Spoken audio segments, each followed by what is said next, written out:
ஈரோடு அம்மாச்சி சமையல். இது நம்ம வீட்டு சமையல். இன்றைக்கி நம்ம பார்க்க போகிறது ஒரு சூப்பரான டேஸ்டான மட்டன் புலாவும், அதுக்கு ஒரு சூப்பரான காம்பினேஷன் பார்த்திங்கன்னா சிக்கனில் ஒரு கிரேவியும், அதாவது ரோட்டு கடையிலலாம் செய்வாங்க இல்லையா ஒரு கிரேவி, அந்த கிரேவி பார்த்திங்கன்னா நல்லா சப்பாத்திக்கும் நல்லாயிருக்கும், இட்லி தோசைக்கும் நல்லாயிருக்கும், இந்த மாதிரி பிரியாணிக்கு வச்சு சாப்பிட்டாலும் ரொம்ப நல்ல டேஸ்ட்டாக இருக்கும். அது ரெண்டுமே காம்போவாக பண்ண போகிறோம். அது எப்படி நல்ல டேஸ்ட்டாக ஈஸியாக எப்படி பண்ணலான்றதை பார்ப்போம் வாங்க. நம்மளோட சேனலில் சப்ஸ்கிரைப் பண்ணாதவங்க சப்ஸ்கிரைப் பண்ணிக்கோங்க.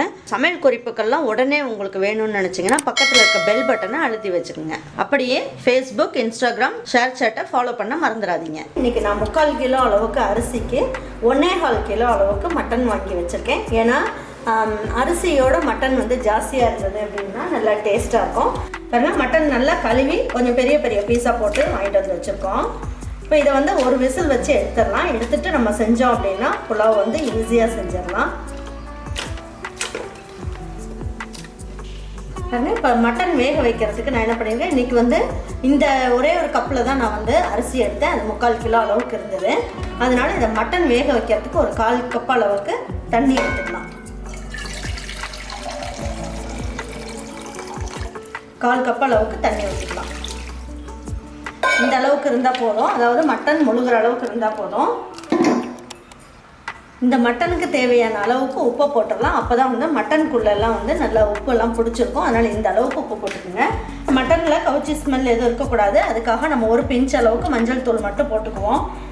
கையை வச்சு நல்லா அப்படி பிரட்டி விட்டுடலாம். அப்போ நல்லா உப்பு எல்லாமே நல்லா பிடிச்சிக்கும். பாருங்கள், இப்போ குக்கர் மூடி வச்சிடலாம். வெயிட் போட்டுடலாம். போட்டுட்டு ஒரு விசில் மட்டும் வச்சு எடுத்துக்கலாம். 1.5 கிலோ அளவுக்கு சிக்கன் வாங்கிட்டு வந்து வச்சுருக்கேன், லெக் பீஸ். அதுக்கப்புறம் பார்த்திங்கன்னா கொஞ்சம் பெரிய பெரிய பீஸ் எல்லாமே போட்டு நம்ம வந்து இன்றைக்கி ஒரு கிரேவி பண்ண போகிறோம். அப்புறம் இந்த அளவுக்கு கொஞ்சம் பெரிய பெரிய பீஸாகவே வாங்கிக்கோங்க. நல்லா சாஃப்டாக இருக்கும். இந்த மாதிரி செய்கிற சிக்கன் வந்து ரொம்ப சாஃப்டாக சூப்பராக இருக்கும். இப்போ இதுக்கு நம்ம வந்து ஒரு மசாலா ரெடி பண்ணிடலாம். பாருங்கள், 1/2 ஸ்பூன் அளவுக்கு ஜீரக பொடி போட்டுக்கலாம். 1/2 ஸ்பூன் அளவுக்கு சோம்புத்தூள் போட்டுக்கலாம். பாருங்கள், 1/2 ஸ்பூன் அளவுக்கு மிளகுத்தூள் போட்டுக்கலாம். 4 ஸ்பூன் அளவுக்கு போட்டுக்குவோம் கார்ன்ஃப்ளவர் பவுடர். சிக்கனுக்கு தேவையான அளவுக்கு உப்பை மட்டும் இப்போ போட்டுக்குவோம். பாருங்கள், இந்த சிக்கனுக்கு தேவையான அளவுக்கு இஞ்சி பூண்டு பேஸ்ட்டு 1 ஸ்பூன் அளவுக்கு போட்டுக்குவோம். மிக்ஸ் பண்ணுறதுக்கு நம்ம வந்து தண்ணியெல்லாம் எதுவும் ஊற்ற வேண்டாம். 1 கப் அளவுக்கு தயிர், அப்படி இல்லைன்னா ஒரு 50 ml அளவுக்கு தயிர் ஊற்றிக்கலாம். பாருங்கள், இதை நல்லா மிக்ஸ் பண்ணிக்கலாம்.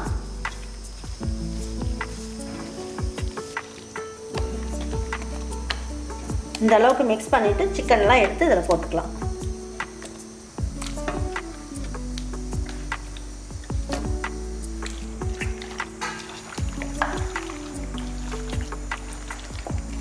இப்போ தட்டை வச்சு மூடி வச்சிடலாம்.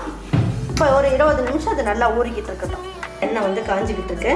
இப்போ இந்த மசாலும் வந்து பார்த்திங்கன்னா நல்லா ஊறிடுச்சு. இப்போ நல்ல மசாலும் ஊறிடுச்சு. அதனால் நம்ம என்ன பண்ணலாம், ஒவ்வொன்றா எடுத்து பொரிச்சுக்கலாம்.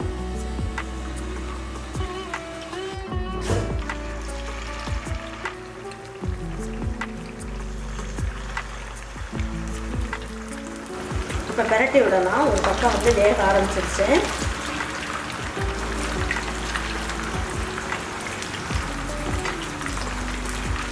இந்த மாதிரி எண்ணெயில் பொரிச்சிட்டு நம்ம செய்யும் போது சிக்கன் சாஃப்டாகவும் இருக்கும். இந்த மசால் ஃபுல்லாகவே இந்த சிக்கனுக்குள்ளே நல்லா உரைச்சி ரொம்ப நல்லாயிருக்கும் டேஸ்ட்டு.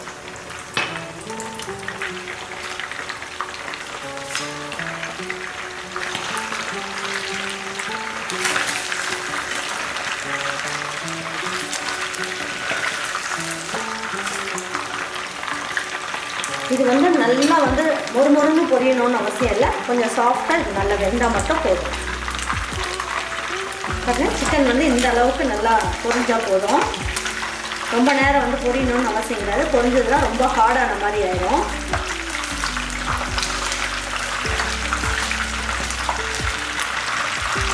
அதனால் இப்போ சிக்கன் வந்து நல்லா பொரிஞ்சிருச்சு. இந்த அளவுக்கு பொரிஞ்சிருச்சு. இப்போ எடுத்துடலாம்.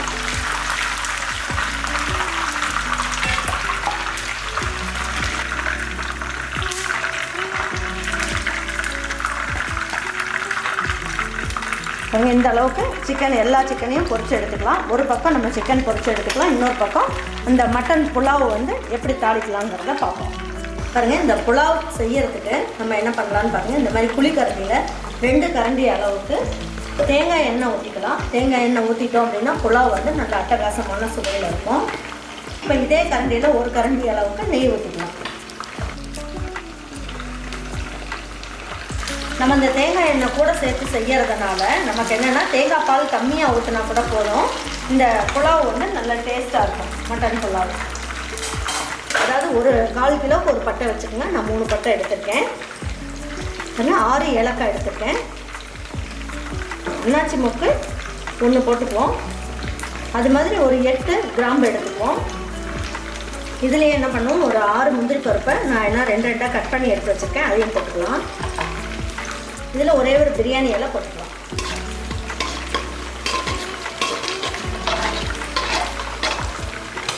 3 பச்சை மிளகாயை கட் பண்ணி போட்டுக்கலாம். இதே கொஞ்சமாக புதினா இலை போட்டுக்கலாம். கொஞ்சமாக கொத்தமல்லி இலை போட்டுக்கலாம். இதில் 3 பெரிய வெங்காயம் கட் பண்ணி எடுத்து வச்சுருக்கேன். இதையும் போட்டுக்கலாம்.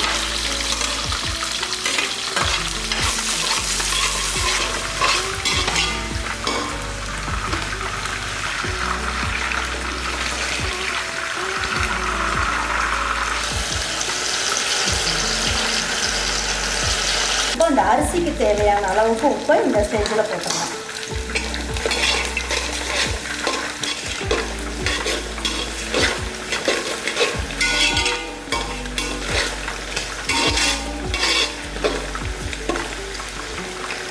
இந்த அளவுக்கு வதங்கிடுச்சு. இப்போ என்ன பண்ணலாம், 100 கிராம் அளவுக்கு பூண்டு எடுத்துருக்கேன். நல்லா அரைச்சி வச்சுருக்கேன். இதையும் எடுத்து போட்டுக்கலாம்.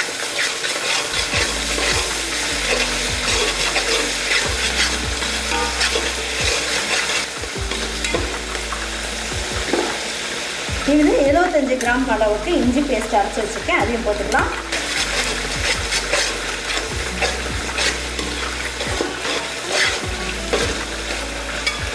இஞ்சி பூண்டு வதங்கினோன்னா பார்த்தீங்கன்னா இந்த எண்ணெய் ஃபுல்லாகவே எண்ணெயும் நெய்யும் நல்லா பிரிஞ்சு வந்துருச்சு.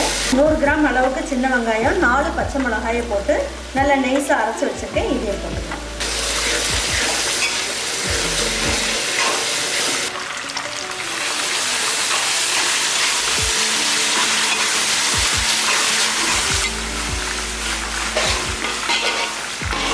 சின்ன ஸ்பூனில் 3/4 ஸ்பூன் அளவுக்கு ரெட் சில்லி பவுடர் போட்டுக்கலாம்.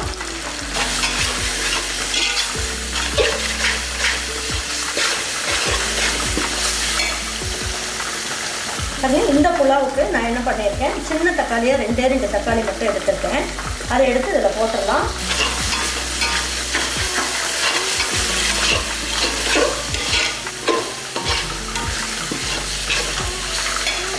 அதாவது தக்காளியை ரொம்ப நேரம் வதக்கிடக்கூடாது. வதக்கிட்டோம் அப்படின்னா அந்த புலாவோட கலரே வந்து உங்களுக்கு மாறிடும்.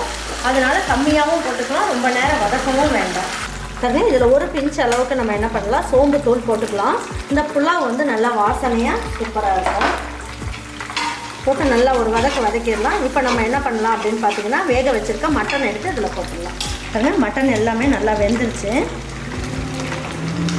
இப்போ தண்ணி இல்லாமல் என்ன பண்ணலாம், எடுத்து இதில் எடுத்து போட்டுக்கலாம்.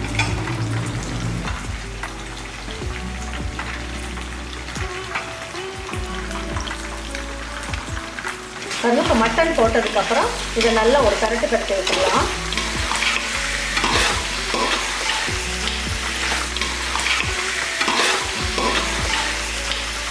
இதில் அரிசி வந்து பார்த்தீங்கன்னா பாஸ்மதி ரைஸு.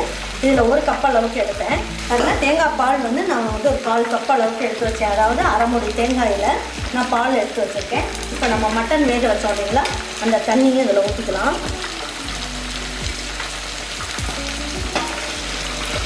எல்லாம் சேர்த்து இதில் 1/2 கப் அளவுக்கு ஊற்றிருக்கேன். இப்போ இந்த தண்ணியை நீங்கள் குடிச்சு பார்த்தீங்க அப்படின்னா கொஞ்சோண்டு எடுத்து நல்லா உப்பு தூக்கலாக கரிக்கிற மாதிரி இருக்கணும். அப்படி இருந்தது அப்படின்னா நம்ம அரிசி போட்டோடனே இந்த புலாவ் வந்து நல்லா உப்புலாம் வந்து நல்லா கரெக்டாக இருக்கும். பாருங்கள், இப்போ தட்டை வச்சு மூடி வச்சிடலாம். நல்லா கொதிக்கிற மாதிரி கொதிக்கிட்டோம். பாருங்கள், இப்போ ஸ்டவ் ஆஃப் பண்ணிடலாம். நான் சிக்கன் எல்லாமே பொரித்து எடுத்து வச்சிட்டேன். நம்ம இந்த பிரியாணியை தம் போட்டு விட்டுட்டு நம்ம வந்து இந்த சிக்கன் செய்ய ஆரம்பித்தோம்னா நமக்கு சரியாக இருக்கும். இப்போ எடுத்து பார்க்கலாம். நல்லா கொதிச்சுருக்கு. இந்த ஸ்டேஜில் என்ன பண்ணலாம், நம்ம எடுத்து வச்சுருக்க பாஸ்மதி ரைஸ் நல்லா ஊற வச்சு எடுத்து வச்சுருக்கோம் இல்லைங்களா, இதையும் எடுத்து போட்டுடலாம். தண்ணி இல்லாமல் போட்டுக்குங்க. தண்ணியோட போட்டிங்கன்னா உங்களுக்கு அளவு வந்து தண்ணி மாறிடும்.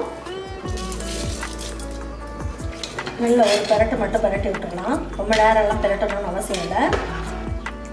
இந்த அளவுக்கு பெரட்டி விட்டிங்கன்னா போதும்.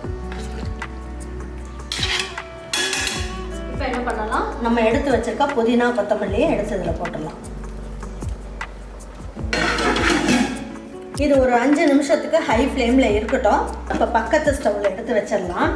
இது நல்லா வெந்துக்கிட்டு இருக்கட்டும். அதுக்குள்ளே நம்ம வந்து சிக்கன் ரெடி பண்ணிடலாம். ஒரு டேபிள் ஸ்பூனில் 3 ஸ்பூன் அளவுக்கு நம்ம சிக்கன் பொரிச்ச எண்ணெயவே ஊற்றிக்கிட்டோம்.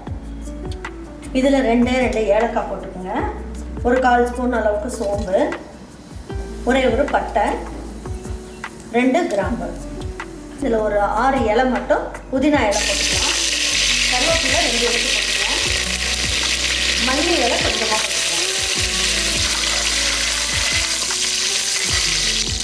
இதில் ஒரே ஒரு பெரிய வெங்காயம் கட் பண்ணி வச்சுருக்கேன். இந்த ஒரு பெரிய வெங்காயத்தை இதில் போட்டுடலாம்.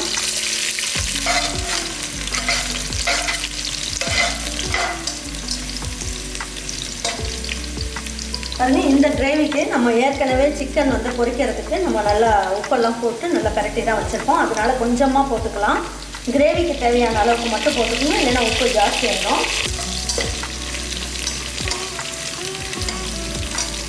பாருங்கள், இப்போ எடுத்து பார்க்கலாம் எப்படி இருக்குன்னு. பிரியாணி வந்து நல்லா பொரிச்சுட்டு இல்லைங்களா. பாருங்கள், இப்போ அரிசியும் தண்ணியும் ஒரே லெவலில் வந்துருச்சு. இங்கே பாருங்கள். இப்போ இந்த ஸ்டேஜில் என்ன பண்ணுவோம், கரண்டியை வச்சு கிளற வேண்டாம். தட்டை வச்சு மூடி வச்சுருங்க. ஸ்டவ்வை வந்து ஸ்லோ ஃப்ளேமில் வச்சுருங்க. நான் பக்கத்தில் வந்து ஒரு அடுப்பு பாருங்கள், உங்களுக்கு வந்து தோசைக்கல் எடுத்து வச்சுருக்கேன். இது நல்லா ஹை ஃப்ளேமில் வச்சு நல்லா சுட வச்சாச்சு. இப்போ ஸ்லோ ஃப்ளேமில் வச்சுருங்க. இந்த பிரியாணி சட்டியை எடுத்து இந்த தோசைக்கல் மேலே வச்சிடலாம். அது ஒரு 5 நிமிஷம் அந்த ஸ்லோ ஃப்ளேம்லேயே இருக்கட்டும். பாருங்கள், இப்போ வெங்காயம் எல்லாமே நல்லா ப்ரௌன் கலரில் வந்துருச்சு. இப்போ என்ன பண்ணலாம் அப்படின்னா, நான் சின்ன வெங்காயம் ஒரு 50 கிராம் அளவுக்கு எடுத்து நல்லா பேஸ்ட் மாதிரி அரைச்சி வச்சுருக்கேன். அது பாருங்கள், வெங்காயம் போட்டதுக்கப்புறம் இந்த வெங்காயமும் சேர்ந்து நல்லா வதங்கிடுச்சு. இப்போ இதில் நான் என்ன பண்ணியிருக்கேன், ஒரு 6 பல்லு பூண்டும் 1 இன்ச் அளவுக்கு இஞ்சியும் எடுத்து நல்லா பேஸ்ட் மாதிரி அரைச்சி வச்சுருக்கேன். இதையும் போட்டுக்கலாம்.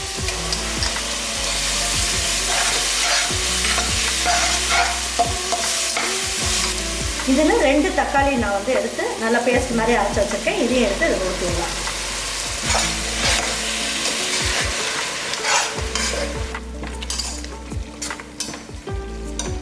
நல்லா ரெட் சில்லி பவுடர் டீஸ்பூனில் 1 ஸ்பூன் அளவுக்கு போட்டுக்குவோம்.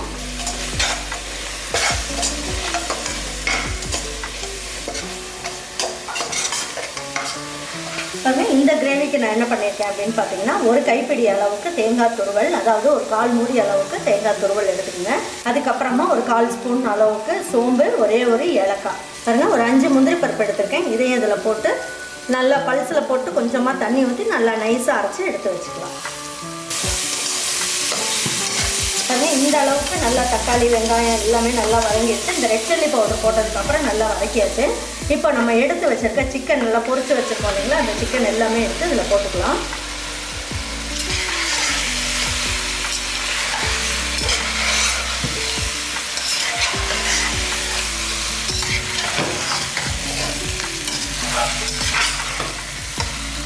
பாருங்கள், இப்போ சிக்கன்லாம் நல்லா பரட்டியாச்சு. இப்போ தேவையான அளவுக்கு தண்ணி ஊற்றிடுங்க.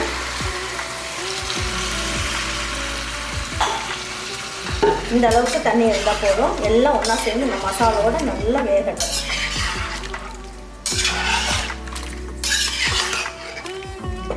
ஏன்னா இது எல்லாமே கொஞ்சம் பாதி வேக்காடு தான் நம்ம பொரிச்சு எடுத்துருக்கோம். இப்போ இந்த மசாலோட சேர்ந்து சிக்கன் வேகும் போது நல்லா சூப்பராக இருக்கும்.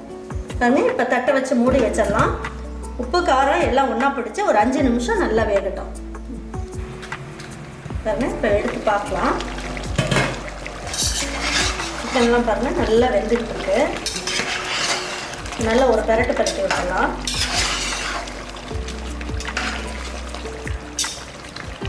இப்போ என்ன பண்ணலாம், நம்ம அரைச்சி வச்சுருக்க இந்த தேங்காய் விழுது இருக்கு இல்லைங்களா, அதையும் அதில் ஊற்றிடலாம்.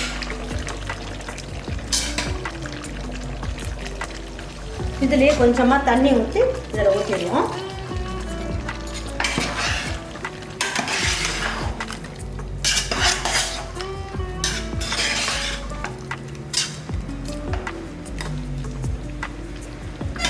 மறுபடியும் மறுபடியும் தட்டை வச்சு மூடி வச்சிடலாம். இன்னும் ஒரு 5 நிமிஷத்துக்கு எல்லாம் ஒன்றா சேர்ந்து நல்லா வேகணும். பாருங்கள், இப்போ ஸ்லோ ஃப்ளேமில் 5 நிமிஷம் வச்சுருந்தோம் இல்லைங்களா? இப்போ ஸ்டவ் ஆஃப் பண்ணிடலாம். இப்போ இதை ஓப்பன் பண்ணாமல் இது ஒரு 10 நிமிஷம் அப்படியே விட்டுருங்க. விட்டதுக்கப்புறம் நம்ம பார்க்கலாம். பாருங்கள், இப்போ எடுத்து பார்க்கலாம். நல்லா சிக்கன் எல்லாமே எண்ணெயெல்லாம் கசிஞ்சு நல்லா சிக்கன் நல்லா சாஃப்டாக நல்லா வெந்துருச்சு. இப்போ இந்த ஸ்டேஜில் என்ன பண்ணலாம் அப்படின்னு பார்த்தீங்கன்னா, நல்லா ஒரு பரட்டி விட்டுட்டு கொஞ்சமாக மல்லி இலையை பிச்சு போட்டுடலாம். ஒரு 2 நிமிஷம் கழித்து இதை எடுத்து வச்சிடலாம். அப்புறம் எப்படி இருக்குன்றதை பார்ப்போம். பாருங்கள், இப்போ சிக்கன் குழம்பு ரெடி ஆகிடுச்சான்னு பார்க்கலாம். பாருங்கள், எண்ணெயெல்லாம் கசிஞ்சு சூப்பராக வந்துடுச்சு. சிக்கன் வந்து நல்லா ஜம்முன்னு சூப்பராக இருக்குது. இப்போ எடுத்து வச்சு பரிமாறிக்கலாம். அதுக்குள்ளே வந்து அந்த மட்டன் புலாவ் வந்து ரெடி ஆகிடுச்சான்றதை பார்ப்போம். பாருங்கள், இப்போ வந்து மட்டன் புலாவ் ரெடி ஆகிடுச்சான்னு பார்ப்போம். பாருங்கள், சாதம்லாம் நல்லா எப்படி நல்லா சாஃப்டாக சூப்பராக பாருங்கள், நல்லா சூப்பராக இருக்குது பாருங்கள் பார்க்குறதுக்கு.